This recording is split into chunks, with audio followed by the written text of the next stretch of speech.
Hi everyone, my name is Karishma. I make videos on beauty and food. Today's recipe is going to be chicken biryani. There's several ways that I make this. One of the ways that today I'm going to show you one of the ways that I make it. So I'm going to start with 1 kg chicken on the bone, and I'm going to add some turmeric powder, some coriander powder, some normal chili powder, that's a non-spicy one, and some very little of the spicy one. I'm gonna add some garam masala powder as well as some jeera powder or cumin powder, some salt, and about 1 cup of yogurt or half a cup of yogurt. I'm not sure, I've mentioned it in the description box.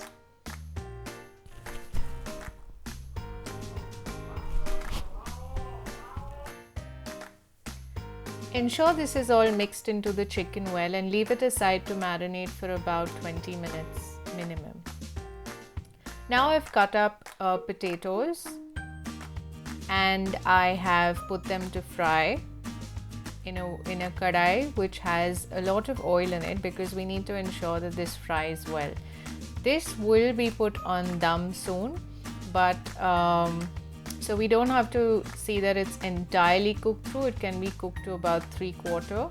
But what's important is to get the nice crispy outer part of the potatoes.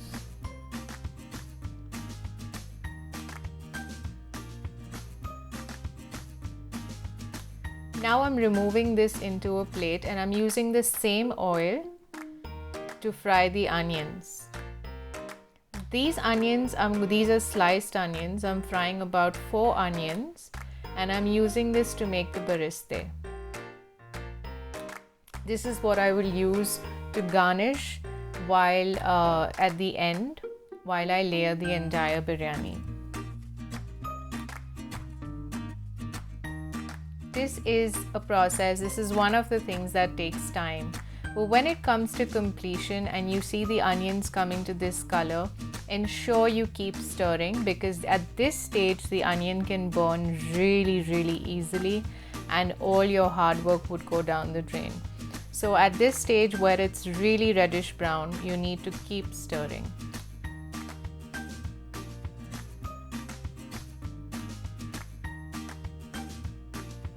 Once it turns this color, you can take it out into a strainer. Ensure you take it out into a strainer so that the crispiness remains. Now I'm just going to crush a little black pepper and cardamom with a mortar and pestle because before I put it into the oil, into the ghee, I want it to be slightly crushed so that the aroma comes through. I'm gonna add 3 tablespoons of desi ghee, that's just homemade ghee. And I'm adding the crushed spices into this.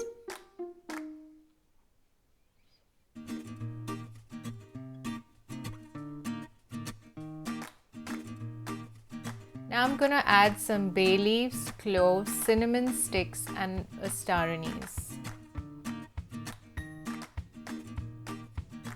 Allow this to fry well. I'm gonna add a piece of mace as well. Mace is a bit strong as a spice, so less is more in those terms. Now I'm gonna add 4 large chopped onions into this mixture. Yes, biryani normally takes a lot of onions. So I'm gonna add 4 large chopped onions and let this fry. Meanwhile, in about 1.5 liters of water, I'm gonna add some salt.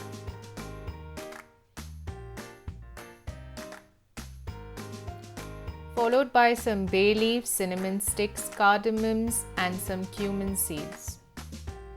Basically, I want to ensure that the spices and the taste and the aroma gets into the water. I'm gonna add a teaspoon and maybe a little more than a teaspoon of oil. Right, a tablespoon of oil.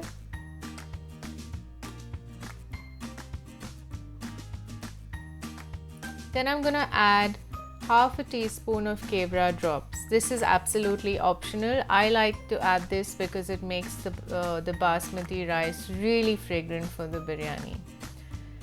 At the side, while the onions are frying, I've added 4 chopped green chillies. Now, just to let you know that this biryani recipe serves 6 people, so hence the quantity is adjusted accordingly. Now I've added 1 teaspoon of ginger garlic paste and 1 teaspoon of red chilli paste. This is both homemade. I will leave the recipe of the red chilli paste in the description box below. I'm adding some salt to taste. Remember, you've added salt in the chicken, so add it to your discretion. But anyway, the gravy when we make it is a little saltier than normal gravy that we add. Now I'm putting 4 cups of basmati rice into the boiling water. Now this rice was soaked for about 45 minutes before I have begun to make it. To the onion mixture, now that it fries and has become this color, I am adding the chicken marinade. In this particular chicken biryani recipe, I'm not going to add any tomato to it. Now I'm adding 1 teaspoon of shahi biryani masala.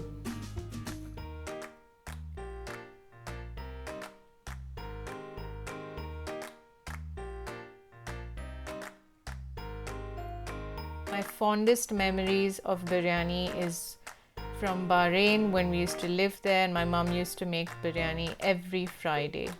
Of course, as I said, there are various ways to making biryani. This is just one of the ways and one of the recipes.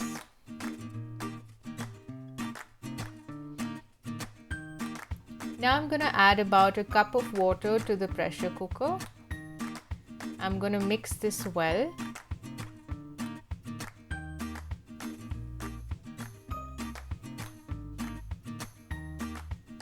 And I'm going to pressure cook this for 3 whistles on medium fast flame, and then I'm going to slow it down and keep it for 20 minutes.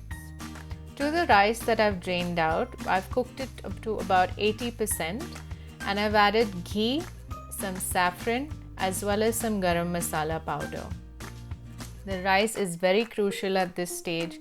You have to ensure that you cook it only to 80%. Otherwise, it'll all get soggy once you layer it, and give it some dum. Next, I've opened the pressure cooker. The chicken is ready, and now I'm going to start layering the biryani. I'm adding 2 tablespoons of ghee. I'm adding the first layer of rice.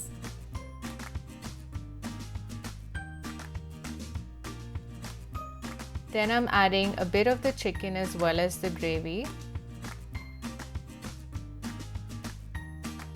and some of the fried potatoes. And now I'm going to repeat this process. If you see, I've not added any artificial food coloring. I don't think that's necessary at all, especially if you're making this at home.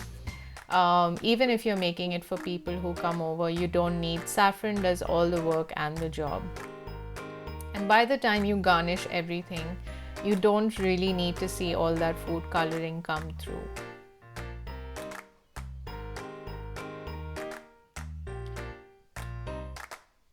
And that's the last layer of rice that I've added. Now I'm going to garnish this with some coriander and mint leaves.